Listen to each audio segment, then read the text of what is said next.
Hi, everybody. Welcome in to Morning in the Valley. I'm Jeff Bidwell. Glad you are with us today here on Friday, September the 12th, rolling along towards November the 3rd. Cannot wait. We are almost there. Coming up in just a couple of minutes, we're going to have my conversation from yesterday. Got a chance to catch up with Bradley, sophomore guard Jaquan Johnson, sort of taking the reins at the point guard position after the graduation of the great Duke Dean. And Jaquan will now be running the show up there in Peoria. And we'll talk with Jaquan about his summer, what he learned from Dean, and also some workout tips for all of us, since, as I told him, I think he can bench press a house. So that'll be just coming up here in just a couple of moments. Coming up on Monday, we'll have my conversation with Rob Doster from the Field of 68, getting us ready for the Field of 68 opening day marathon, which of course will feature Drake, Bradley, and Murray State, each playing games, a 6-game marathon.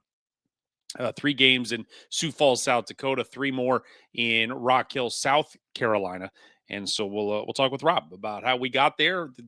This opening day, we started with a tip off. It went to a showcase, now a marathon, and as he's going to tell us next week, they're trying to get to 24 hours. So looking forward to seeing how that can continue to grow. So we'll talk with Rob on Monday. And then Wednesday, we will catch up once again with Valparaiso women's head coach Courtney Boyd. 6 months on the job now, getting ready for season number 1 with the Beacons. So a busy couple of days lined up here on Morning in the Valley. If you haven't done so already, please head over to YouTube and subscribe for free to the show. Just search Morning in the Valley, subscribe, like, share, all of that.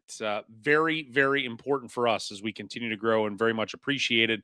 Again, old interview clips, past shows, if you ever miss one, it's all there. So just go to Morning in the Valley on YouTube and subscribe, and we appreciate your support. All right, news of the day today, which we will start with just a simple email got from our friend Mike Kern in the from the offices of the Missouri Valley Conference, asking for preseason poll prognostications. One of the, I guess I'm one of the chosen few, one of the lucky ones that getting to vote on the preseason poll in the Missouri Valley Conference on the men's side. And I was reading the email and I was reading the attachment, and I was kind of trying to figure out where page 2 of the attachment was, and I couldn't find it. And page 2 was the all conference preseason polls. And in the fine print at the bottom, it said, yeah, we're not doing that this year.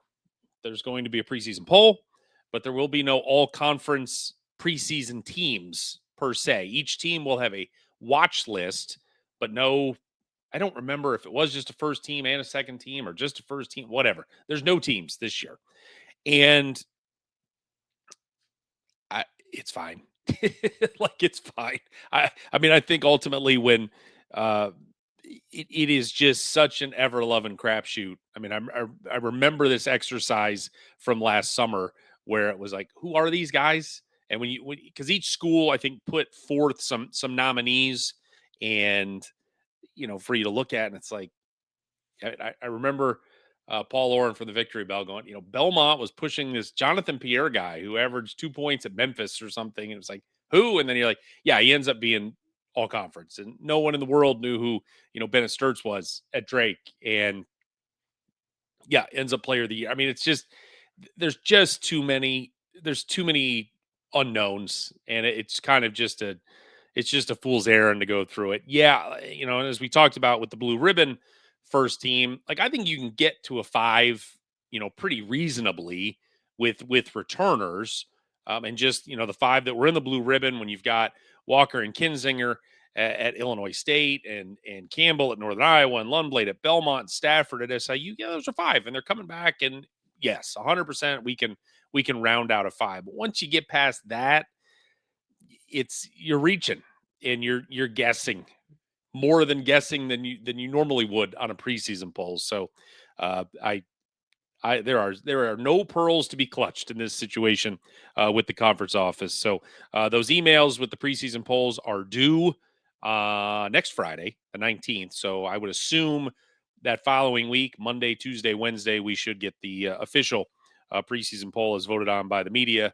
And I believe it's the coaches and the sports information directors as well to round that out. So We're getting close. No schedule yet, but again, another reminder. Again, last year it was September 20th, so still a week or so away from hitting that barrier. I imagine it is all coming very, very soon. Speaking of scheduling, Southern Illinois' schedule is essentially done.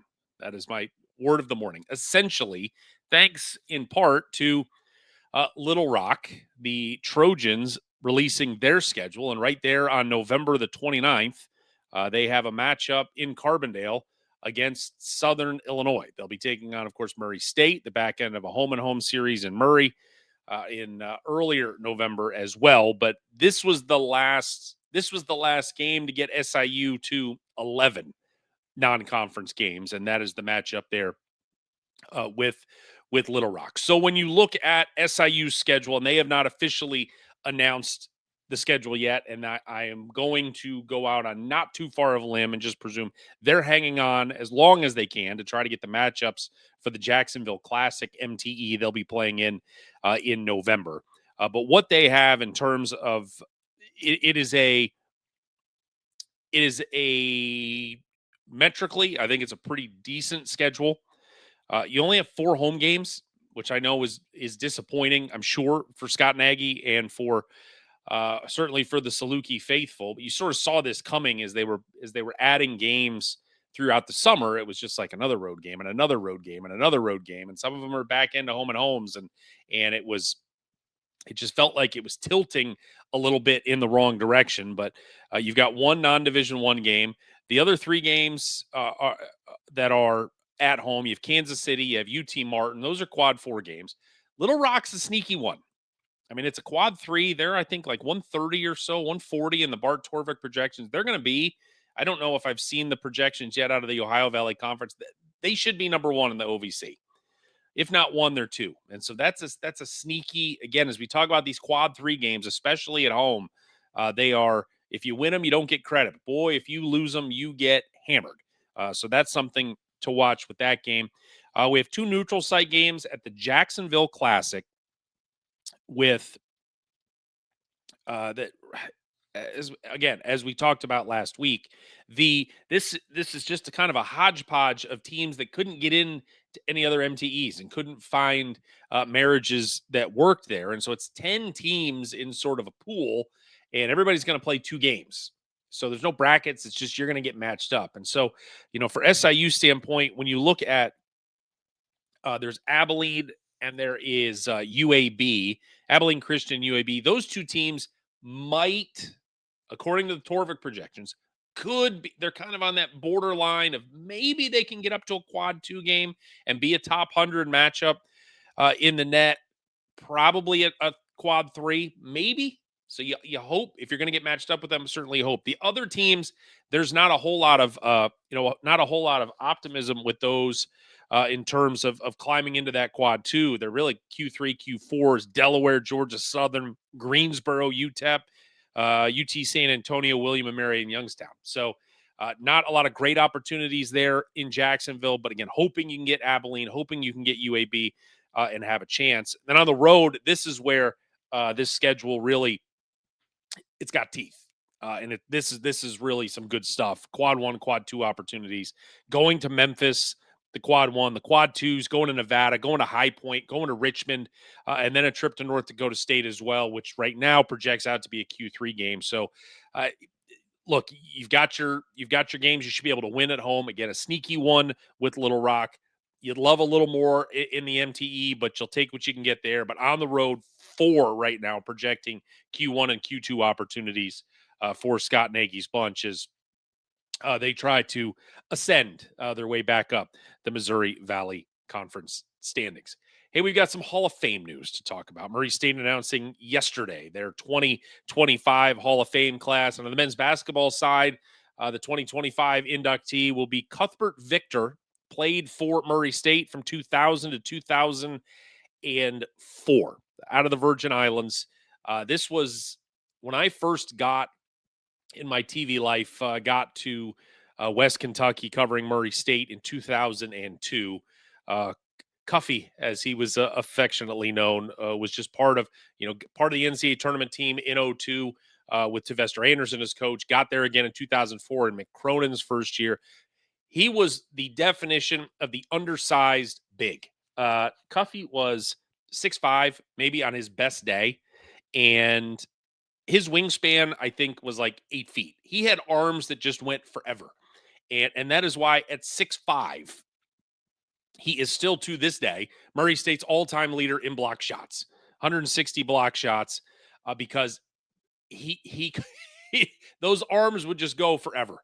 And he was quite the eraser on the defensive end. 1,485 points, 935 rebounds, 17th still on Murray State's all-time scoring list, 6th in rebounds, 4th in steals with 167. So when you look through points, rebounds, steals, blocks in the last 40 years in college basketball, Cuthbert Victor, one of just 18 players to have those numbers. And on that list, there are some luminaries: Danny Manning, Purvis Ellison, Derek Coleman, among others. So a probably overdue addition to Murray State's Hall of Fame, but Cuthbert Victor, no date announcement at this point yet for when that'll be, but Cuthbert Victor, part of the 2025 Murray State Hall of Fame class. All right, time now to bring in our guests. Yesterday, got a chance to talk with Jaquan Johnson, the new point guard. I say the new point guard, the new starting point guard of the Bradley Braves, as he is stepping in to replace the great Duke Dean. And we saw the glimpses last year of why, okay, this dude's going to be around for a while. 37 games he played, set the freshman record for steals at Bradley. And as we will mention, it was sort of a historic season on the defensive end, and really, from a national standpoint as well, for Jaquan Johnson. But a lot going to be on his shoulders this year as he takes the reins, leading the point guard position there for Brian Wardle's bunch in Peoria. So here's my conversation from yesterday with Bradley sophomore guard Jaquan Johnson. Jaquan Johnson, welcome to Morning in the Valley. I dragged you out of morning workouts. You like the morning workouts, or are you more an afternoon, evening guy? Pretty much whenever I can get in, try to get in, get it over with. How were summer workouts this year? What was the biggest difference as opposed to coming in as a freshman, now having a year under your belt and going through everything your sophomore season? I mean, I feel like just learning from I had Duke Dean last year. I learned a lot from him. So pretty much coming in this year has been a lot more easier, a lot more smooth. I know I got my routine built in, so I know when to come in and do it, how to come in and do it, what to do when I get here, and how to execute my everyday routine. So I feel like it's been a lot smoother this summer. Playing behind a guy like Duke Dean, that an undersized guard in a league with a lot of big dudes. What was the biggest thing you learned watching him last season? Just the way that he leads the team, like coming in every day, he got the same routine. Coming in, he got the same energy every day. He's a great guy on and off the court. Just the communication part of the game, like coming in, I didn't talk that much, so he had to instill that into me. You got to be if you want to be a point guard on the team, on a good team, you have to be one of the most talkative players on the team. You got to lead the team day in, day out. Yeah. You had a lot of veterans leave, graduate their way out. Duke left, Darius Hannah, Zeke Montgomery, and so on. What was the leadership like this summer, and somebody stepping into that void? And as the point guard, were you the guy maybe that stepped in? And are you comfortable as a sophomore taking that mantle? Yeah, I feel like I've been one of the guys that definitely had to step into that role because, like I said, as a point guard, if you wanna have a winning team, you gotta have a great point guard that's gonna lead. He gets the ball in his hand most of the time. So I feel like I was one of the guys, and Corey Thomas also was one of the guys that definitely stepped up and being one of our top leaders. So I feel like it's been going well as a leadership role being. In my day job of doing radio for Murray State and watching you in person at court level last year when you guys rolled into Murray in January, and Duke's obviously 5'8", maybe on his best day, and small guard, and then I see, they've got another small guard, and who's this Jaquan Johnson guy, and then when you checked into the game for the first time and you had all the warm-ups off, I was like, holy cow, I think this dude can bench press a car. So firstly, is there anybody on the team that benches more than you? This year, no. Last year we had maybe one or two. All right. So the other part of this now is you guys this summer going through some conditioning stuff. Walk me through this medicine ball volleyball stuff that us mere mortals. This looks like the worst thing in the whole world. No, it was just like he wanted us to have a little competitive day. We've been like doing hard lifts, strong lifts all summer. So he was like, one of these days, let's go do something a little different, be competitive. He wanted us to talk through this, use teamwork and build team chemistry and things like that. So we just had to do a different activity. Is it as bad as it looks though? I mean, I just mean, maybe it the first. kind of is, yeah. Because you get sweaty, the ball gets slippery, the medicine ball not easy to get over the net. So Sure. it was like a lot more harder than it looks. When I talked with Coach Wardle a couple of months ago, I said, "Look, I see your guys out there. I didn't really see any coaches jumping in and taking part in that. I mean, is there any way to drag Coach Wardle out there and let him, try to flex on you all a little bit?" Nah, I don't think Coach Wood will be able to compete with us. How does your strength help you on the floor? It's everyone. It's now it is Jaquan Bully Johnson. The strength certainly plays a part in that. How do you feel like that strength helps you on the floor? I feel like it can help me on both sides, like just getting downhill, being there to attack, getting past defenders, like being there to play strong, getting to the paint. And on the defensive end, it's like a lot easier to guard, stand in front of guards, chesting up, things like that. So, yeah. When you look back to your decision to come to Bradley, what was the number one reason for you that was coming out of Milwaukee and deciding this was Peoria was going to be your home for the next hopefully 4 years? Really, just like I came to one of the games first.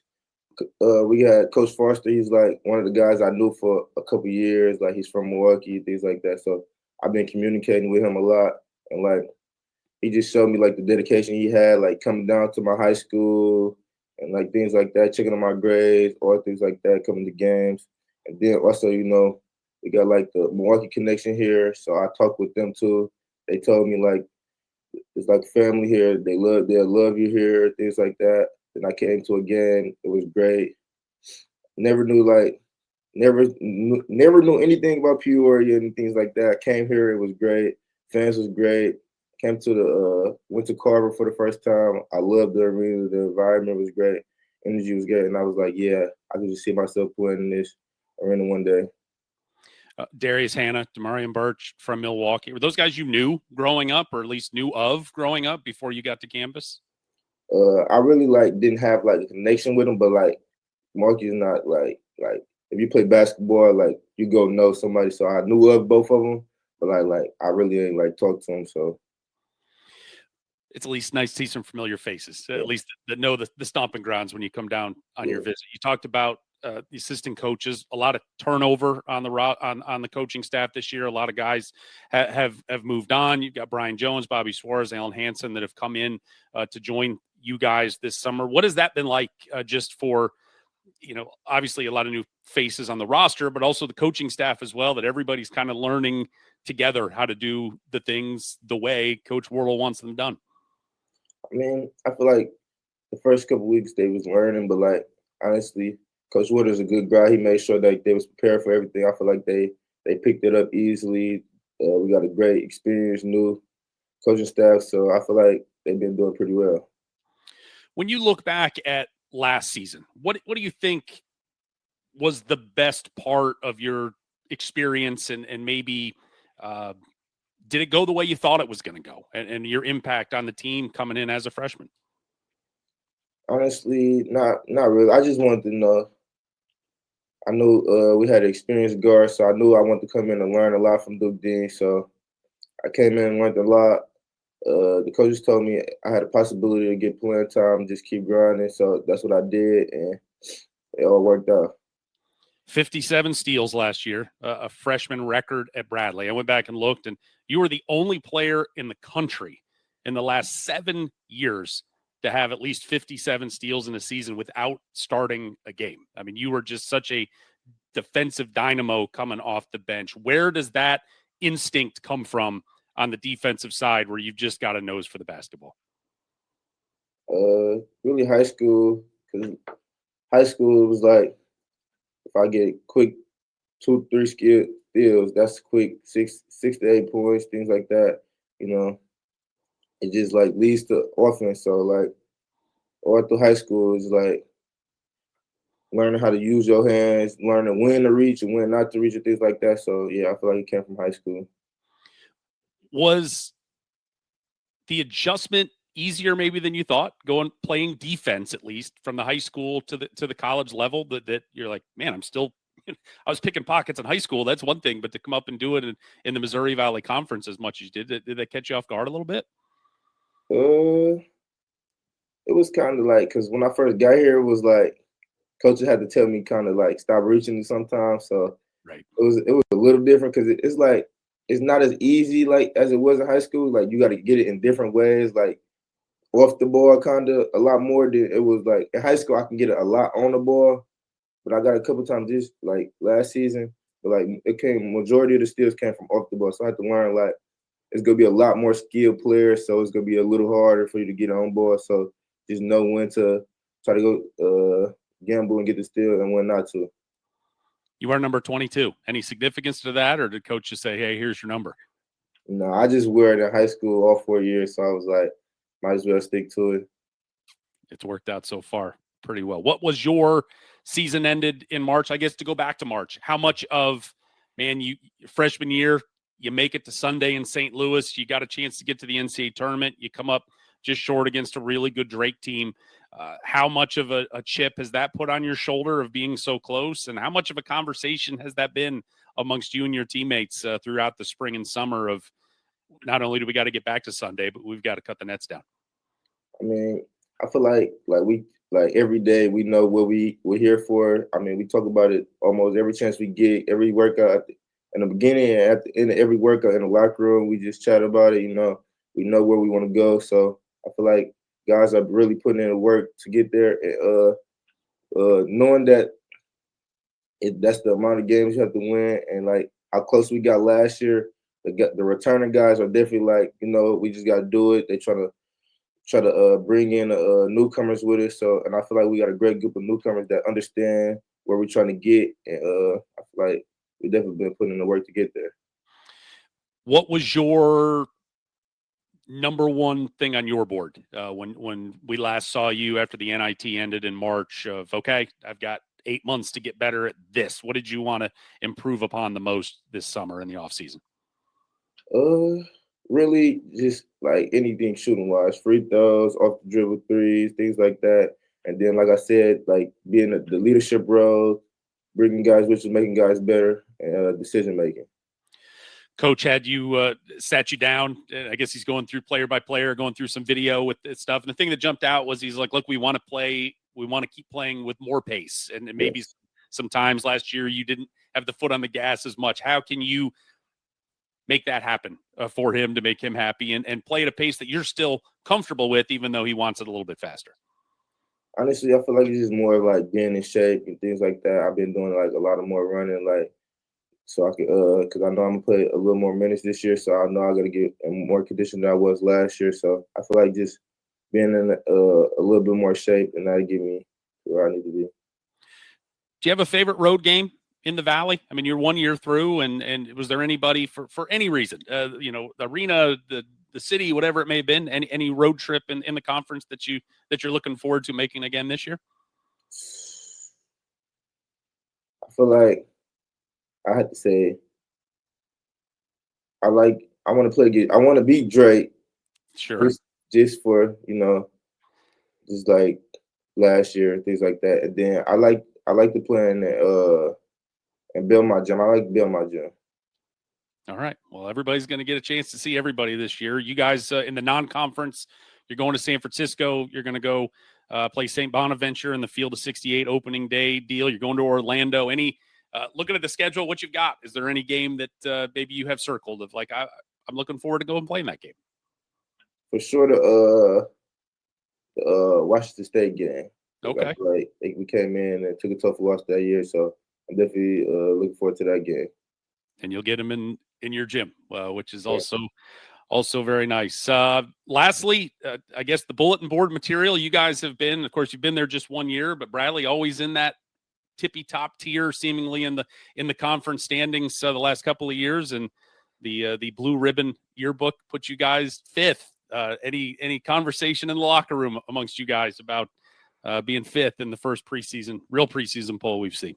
We look at it, but like we really like it just make us go even harder than we was. So just put a chip on our shoulder. So I feel like that just gave us even more energy and things like that. I feel like we just use that as film to go even harder in the gym. Only about 7 weeks away until it's go time on November 3rd. He's Jaquan Johnson, sophomore guard for the Bradley Braves. Thank you so much for giving us a few minutes today, and best of luck. There was Jaquan Johnson. I know there's no preseason all-conference team. I will be ultimately surprised if we get to March and he is not on one of the 3 postseason teams for Sure. this season. Thank you. He is a as I tried to dance around. I don't even know. I tried to dance. He is just so strong, and the fact that they are, even in Bradley's, the media guide and the notes and the bio, it's like it is Jaquan Bully Johnson.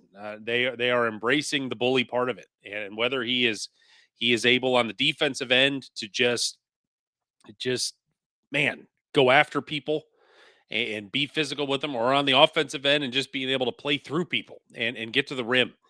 For a guy that is 5'11", he is a tough matchup on the perimeter to be able to play against. So certainly wish him the best this year, and we will be seeing plenty of both Jaquan Johnson and the Bradley Braves. All right, more headlines of the morning, and it is not often. It's commitment season. We're seeing, it's for that first week of the year. The season starts November 3rd, and then I believe it's the next day, November 4th is the start of the